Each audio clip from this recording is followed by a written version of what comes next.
ಮೂವಿಲಿ ಏನು ಇಷ್ಟ ಆಯ್ತು?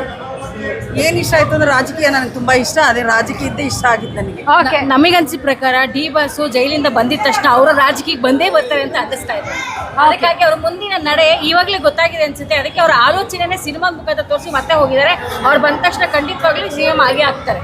ತುಂಬಾ ಚೆನ್ನಾಗಿದೆ, ನೋಡಬಹುದು. ಮೇಡಮ್ ಮೂವಿ ಹೇಗಿದೆ? ಸೂಪರ್ ಆಗಿದೆ. ಏನು ಇಷ್ಟ ಆಯ್ತು? ಅವ್ರ ಕನ್ನಡ ಜನತೆ ಮೇಲೆ ಎಷ್ಟು ಅಭಿಮಾನ ಇಟ್ಟಿದ್ದಾರೆ ಅಂತ ಈ ಮೂವಿ ಮುಖಾಂತರ ತೋರಿಸಿದ್ದಾರೆ. ಅವ್ರು ಎಲ್ಲಿ ಇರ್ಲಿ ಹೇಗ್ಲಿ ಜೈ ಡಿ ಬಾಸ್. ಮೂವಿ ಹೇಗನ್ಸ್ತು? ತುಂಬಾ ಇಷ್ಟ ಆಯ್ತು ಮೇಡಮ್. ಆದ್ರೂ ಅವರು ಇವಾಗ ಹೊರಗಡೆ ಜೈಲಿಂದ ಈಚೆ ಬಂದ್ಮೇಲೂ ಕೂಡ ಅವರು ಡಿ ಬಾಸ್ ಆಗಿ ಮೆರೀತಾರೆ.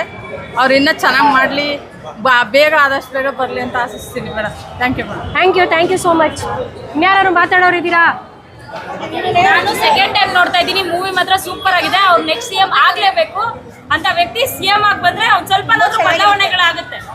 ನೀವು ಭ್ರಷ್ಟಾಚಾರ ಅನ್ನೋದಾದ್ರೂ ಕಮ್ಮಿ ಆಗುತ್ತೆ. ನೀವ್ ಹೇಳೋದು ಕೇಳಿಸ್ಕೊಂಡ್ಬಿಟ್ರೆ ಈಚೆಗೆ ಬಿಡಲ್ಲ ಎಲ್ಲಿ ಸಿ ಎಂ ಹೋಗ್ತಾರೆ ಅಂತ.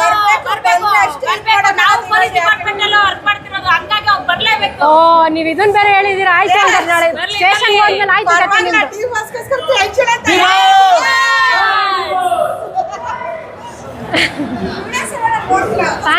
Thank you so much. Thank you so much.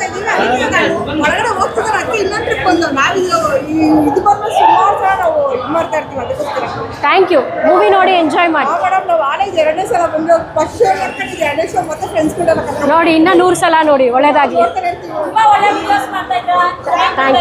Thank you so much. Thank you so much.